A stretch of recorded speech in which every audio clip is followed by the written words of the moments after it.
This is the Global News Podcast from the BBC World Service.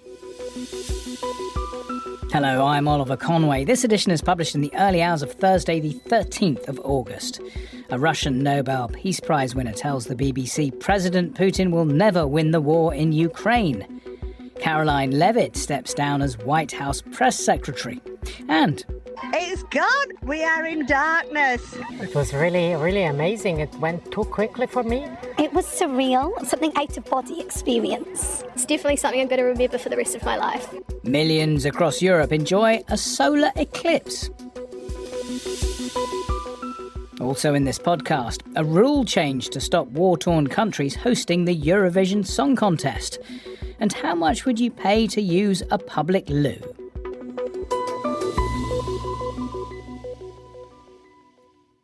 Vladimir Putin thought his invasion of Ukraine would be a brief military operation. That was 4.5 years ago. Russia has suffered big losses on the battlefield, while Ukrainian drone attacks on its oil facilities and on wild berries, Russia's version of Amazon, are causing economic pain. In Russia, public criticism of the authorities carries a risk, but one man who continues to speak out is journalist and Nobel laureate Dmitry Muratov. In Moscow, he sat down for an exclusive interview with our Russia editor, Steve Rosenberg. I meet Dmitry Muratov at Novaya Gazeta, the independent newspaper he co-founded in the 1990s. I'm struck by the emptiness, empty corridors, deserted offices. He tells me that, really, there is no newspaper anymore. The authorities have revoked its license and blocked its website in Russia. But at a time when independent voices here are being silenced, Mr. Muratov is still speaking out, not without risk. Almost all non-state media outlets have shut. Most opinion leaders have been declared enemies of the state, foreign agents, extremists or terrorists. Figures vary, but a conservative estimate is that a minimum of 1,500 people are now in prison since the beginning of the special military operation, having spoken out against current state policy. Novaya Gazeta built a reputation for fearless reporting on corruption and human rights abuses in Russia. As a result, in 2021, Dmitry Muratov won the Nobel Peace Prize for defending freedom of expression. Just a few weeks later, the world changed. In February 2022, Vladimir Putin announced Russia's full-scale invasion of Ukraine, as he put it, to ensure Russia's security. Go on, tell me, has security increased? With the wild berries warehouses being attacked by Ukrainian drones, the petrol crisis, disrupted mobile internet communications, the political prisoners, has security increased here or not? The so-called special military operation has become the bloodiest conflict in Europe since World War II. President Putin continues to predict a Russian victory. Dmitry Muratov is skeptical. Understand this. There will never be victory. It can't be a victory when two Slavic nations have ripped 1 million people to shreds. It seems to me that the situation with Ukraine now is this. You can destroy it, but you cannot conquer it. What do I mean by destroy? Continued escalation all the way to nuclear war.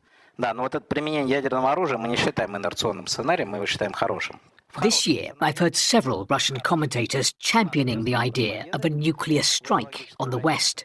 For example, the ultra-conservative oligarch Konstantin Malafeyev outlined what he called a good scenario for Russia. It included the use of a nuclear weapon. Some dismiss such talk as empty threats. But Dmitry Muratov points out no one really knows what the president is thinking or planning. All those political experts who say Putin thinks this, Putin must have decided so and so, they're all charlatans.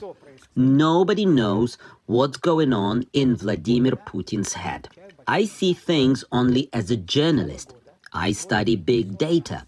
And since the beginning of the year, the need to use nuclear weapons has been mentioned over 500 times. The Russian state has designated Dmitry Muratov a foreign agent, a label often used here to punish critics of the Kremlin. They're banned from taking part in elections and from teaching.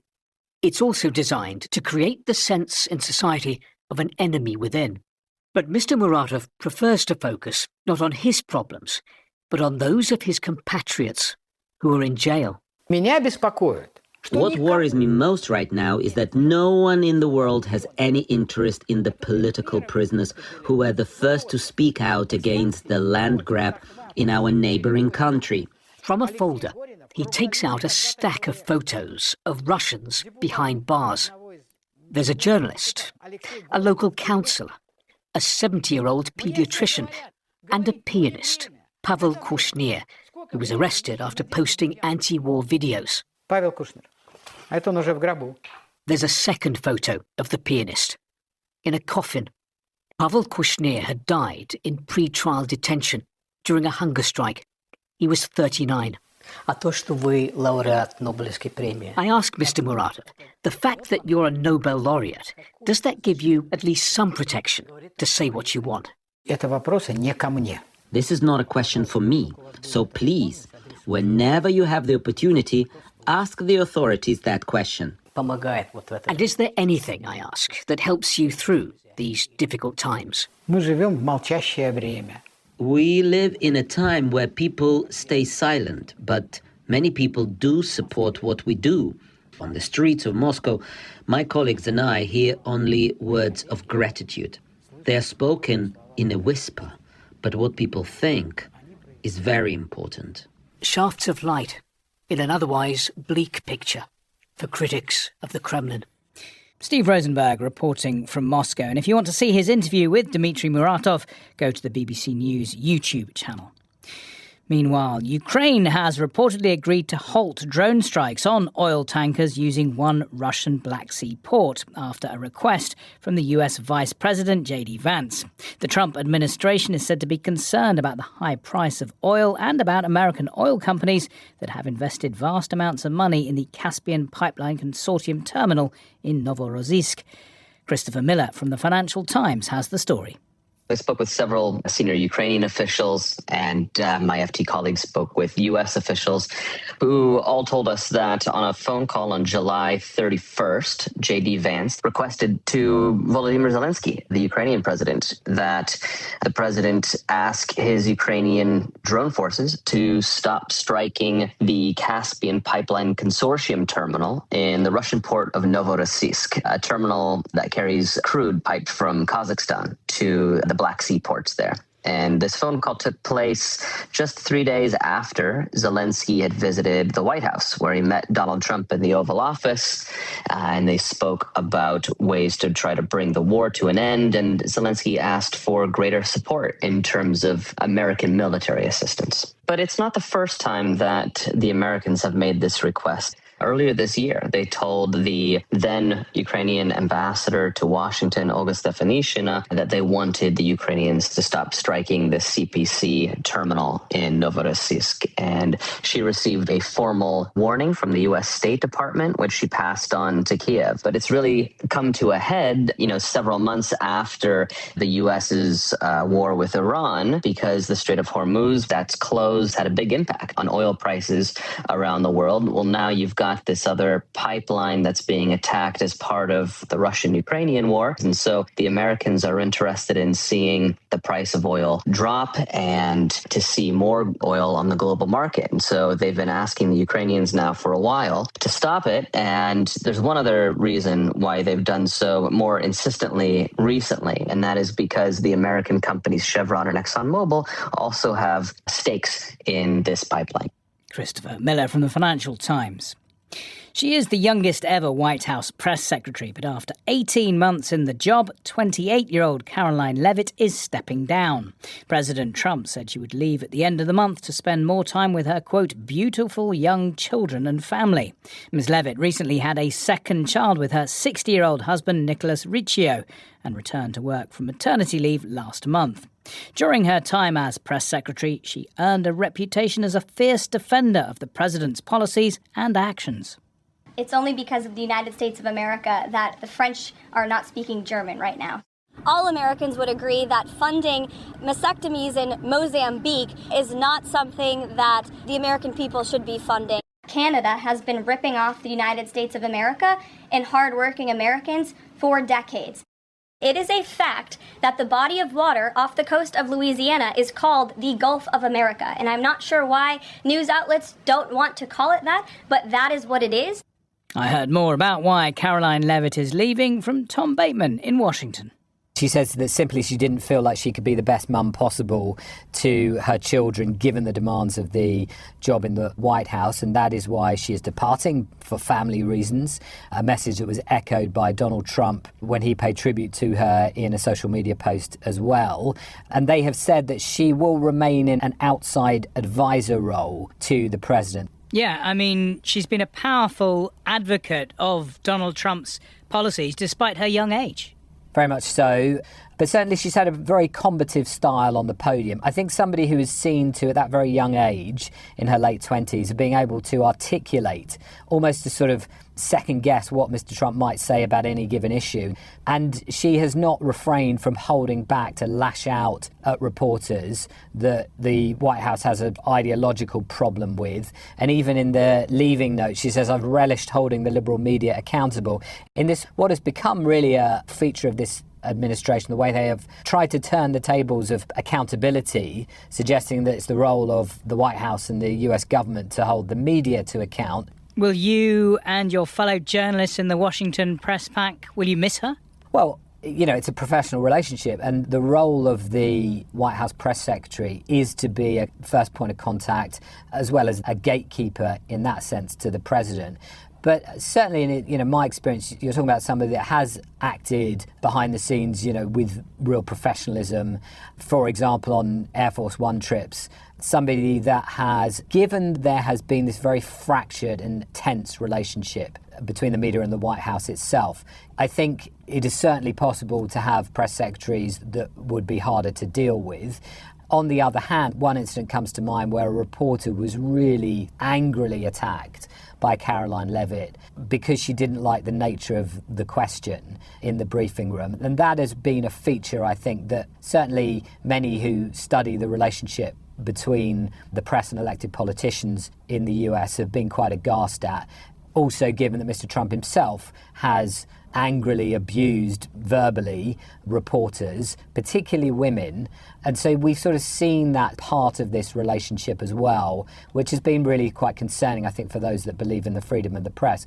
But more broadly, when it comes to the departure of Caroline Leavitt, I think there may be more to come about this, if there is more to this than meets the eye. And we just don't know yet because this news is really only just broken. But I think it fits with the way we've seen other departures handled from the administration, where people have been moved to other jobs or described as a promotion or some kind of way that their role is evolving, rather than what we saw in the first Trump term, which was a whole series of sackings and angry resignations, a lot of animosity and real kind of chaos about the personnel issues of the staff around Mr. Trump. This White House has kept a much more disciplined line, and when departures have taken place, they've been managed far more carefully.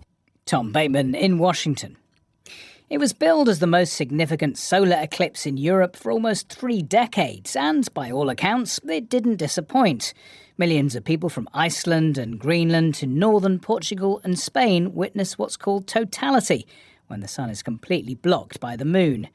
In the UK and other parts of the continent, the eclipse was partial but still drew plenty of onlookers. Our science correspondent Palab Ghosh was in northern Spain to see it for himself and sent this report from the city of Burgos.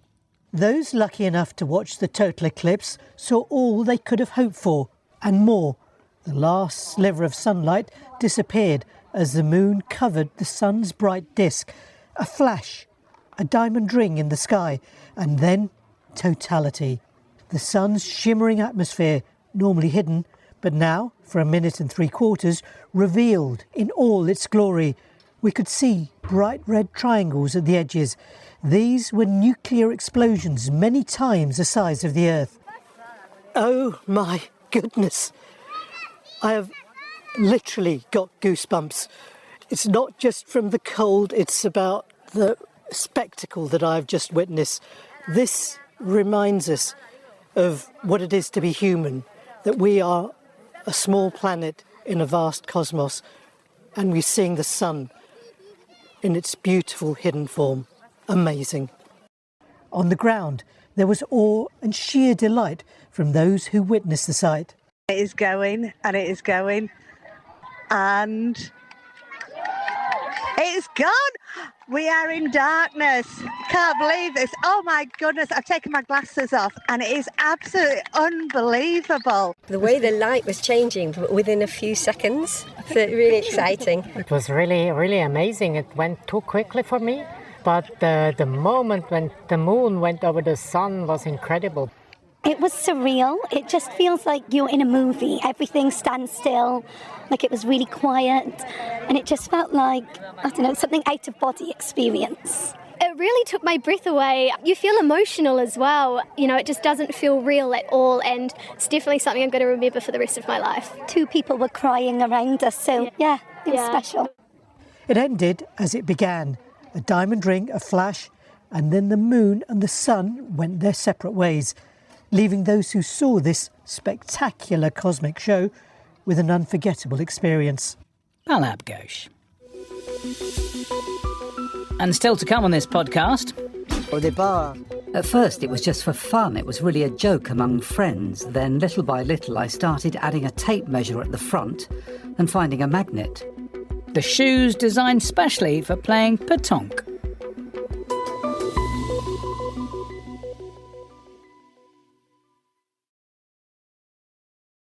This is the Global News Podcast. Immigration agents in the US could soon be issued with gloves that deliver electric shocks to enforce compliance from combative individuals they detain. But ICE is already facing criticism for its use of force during President Trump's immigration crackdown. Here's our North America editor, Sarah Smith. Immigration and Customs Enforcement plan to spend $20 million on the gloves that are due to arrive by March next year. They can deliver painful electric shocks with a maximum strength of up to 380 volts, which the manufacturers say inhibits or distracts the subject from performing coordinated muscle movement. They claim that's usually enough to make people comply within less than 3 seconds. The gloves have already been used in some American jails. Many ICE officers have already faced intense criticism for their use of force against detainees and protesters as they've carried out the Trump administration's immigration crackdown across the country. Civil liberties activists have warned that giving immigration agents a concealed means of delivering terrible pain is a recipe for harm to the public and less accountability. The manufacturer says the device should not be used as a punishment against people merely exhibiting verbal defiance or belligerence, or on high-risk populations such as children, pregnant women, or elderly or disabled people. The Department of Homeland Security said that ICE agents were targeting the worst of the worst and had faced a 1,300% increase in assaults. Sarah Smith. The Australian government has been accused of undermining a programme that helps support more than 750,000 people with lifelong disabilities. The National Disability Insurance Scheme allocates funding based on individual needs and gives people a certain amount of freedom on how it's spent. Critics say the initiative has become a victim of its own success and is costing the government too much money. Disabled Australians and their carers say reforms proposed by the government, which could be voted on in the coming days, are certain to harm the community. This report from our Australia correspondent, Katie Watson. Yes, good work. Okay, we're going to change legs. Let's change. It's Thursday afternoon and time for PhysioSize. Ready? Support worker Callie is helping her client Fran flex those muscles. Yeah, it is hard work. It's supposed to be. PhysioSize is just one of several activities Fran does each week. She's 39 and has Down syndrome, a genetic condition that causes physical and intellectual disabilities. Fran's a participant of the NDIS, a scheme aimed at supporting Australians with lifelong and significant disabilities. When it was first introduced more than a decade ago, it ushered in a very different approach to disability support, making sure people were at the centre of decision-making rather than having to beg for welfare. But the scheme's success has also been its undoing. It's grown too fast and it's costing the government too much. Health Minister Mark Butler explained the reasons why the government's planning to reform the system that now costs more than twice what it was meant to when it was first introduced. The philosophical underpinnings for a lifelong scheme of support are necessarily different. I think what I've tried to outline today is the need to get back to those basic design pillars of a well-functioning social program that's working for participants but also is effective for taxpayers. But changes could have a big impact on Fran, according to her mum, Tracy Lee. People will not get the supports that they need to live a good life. It is something we all deserve. It's a human right. The other thing that worries me about the changes is that it'll push people with disability back into those sort of ghetto areas to save cost. Having seen how wonderful community participation is for Franny to continue to learn things and to continue to be part of her community is just a game changer for all of us. This amendment is, in my opinion, reckless, ill thought out, and entirely devoid of any shred of understanding of what living a disabled life is actually like for both the person themselves and their support network. A recent Senate inquiry heard concerns from thousands in the disability community. Hannah Diviney, who has cerebral palsy, was one advocate who gave evidence. Such was the scrutiny over the proposals, the bill's progress was paused until mid-August. Anytime I leave the house, if I'm not with a friend or a parent, it costs something. That's an incontrovertible fact of my life.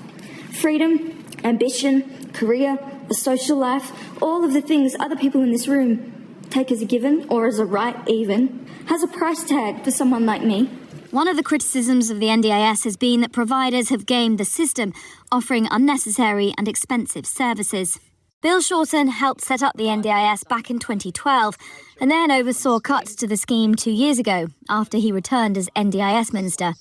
He's since left politics and is Vice-Chancellor at the University of Canberra. Many are good providers, but some were bad. You know, that's the nature of a government scheme. People will hone in on it and try and slice off amounts for themselves. So that was a problem.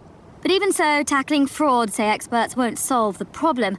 Hannah Auburn is Senior Associate at the Grattan Institute and author of a report, Saving the NDIS. The government absolutely needs to tackle fraud and get on top of people who are rotting the scheme because they're rotting people with disability and taxpayers, and it's just not acceptable. However, the savings from fraud that is evident even in the government's numbers is really small compared to the other reforms that they've put forward. Few dispute the need for reforms, but how they're done is being watched closely by Franny's supporters. With legislation expected to pass in the coming days, that will impact the more than 700,000 Australians on the NDIS. Katie Watson with that report from Sydney. The organisers of the Eurovision Song Contest have changed the rules to say that winners will no longer be eligible to host the competition if they're involved in an armed conflict. The change is being seen as a reaction to Israel's presence at the contest, given the continued fighting in Gaza and elsewhere, as our music correspondent Mark Savage explains. For the last couple of years, there's been a huge amount of internal conflict at the EBU, which organises the Eurovision Song Contest, over the continued participation of Israel amid the war in Gaza. Last year, several countries tried to have the country excluded from the competition altogether. When that failed, 5 countries decided to boycott the 2026 contest, and they included some of the biggest funders and winners of Eurovision, including Spain and Ireland. Now, after the contest every year, there is a review. The rules are looked at and tweaked every 12 months. What seems to have happened this year, there have been some private concerns expressed over whether the contest will take place in Israel should Israel win. And that's against the backdrop of the country coming second in both this year's contest and in 2025. Israel is a really strong competitor. And a lot of participating broadcasters were concerned that if the contest went to Jerusalem or Tel Aviv, where it's been held before, that would compromise the safety of the contestants, but also the delegations who travel there and the audience. And this rule, although they haven't said this explicitly, appears to be presumably in response to that. Also excludes Ukraine because they're at war with Russia.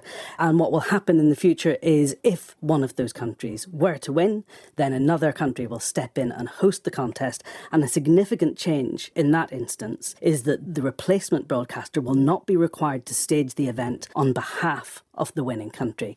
Because if you remember in 2023, when the UK stepped in to host on behalf of Ukraine, that was done in conjunction with the Ukrainian government. Mark Savage.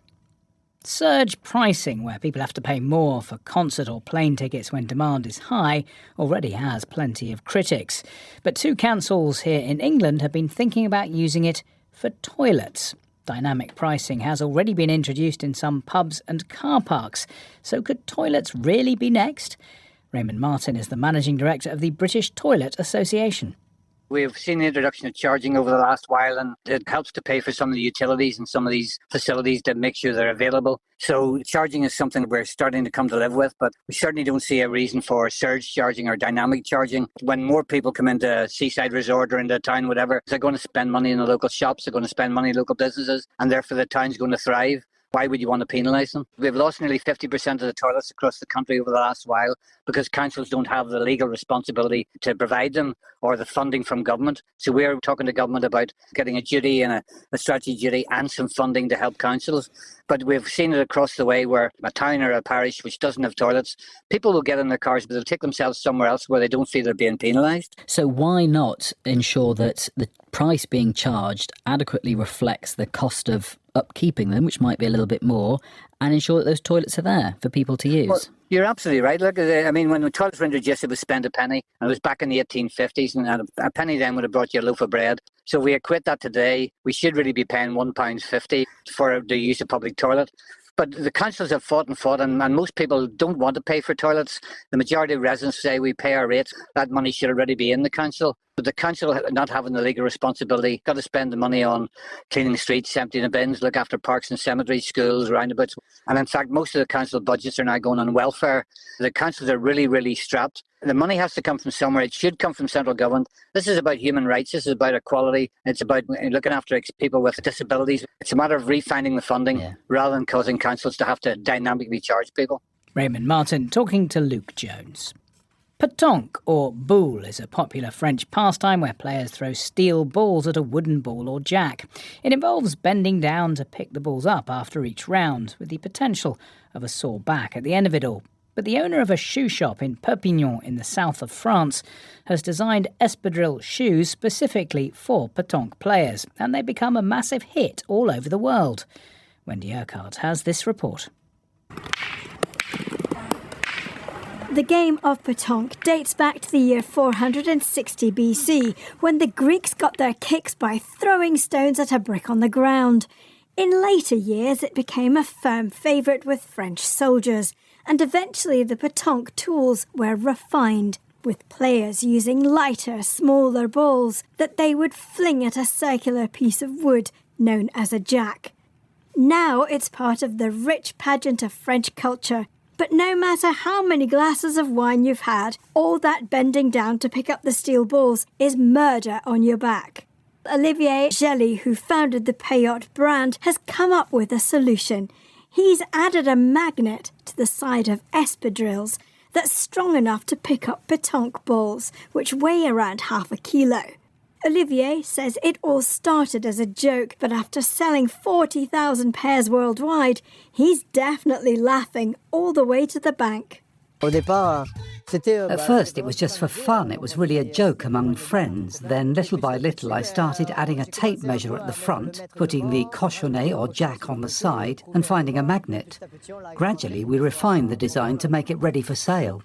The new design does have at least one critic, though, who pointed out that players might cheat by using the magnet to move other people's pétanque balls when nobody's looking. Pétanque has become so popular in the United States that some people even have a pétanque lane in their garden, and 40% of the sales of these new magnetic espadrilles were sold across the pond, which has even surprised Olivier. I suppose there must be pétanque players there. I don't know, because when you look at the names, they're definitely American names. Well, Olivier is already raking in the cash for his magnetic shoes, but he's not done yet. Now he wants to design espadrilles with a tiny bottle opener on one side and a little pocket for the bottle cap on the other side. There's only one response to that. Cheers, Olivier. Wendy Urquhart. And that's all from us for now, but the Global News podcast will be back very soon. This edition was mixed by Sydney Dundon and produced by Emma Joseph. Our editors, Karen Martin. I'm Oliver Conway. Until next time, goodbye.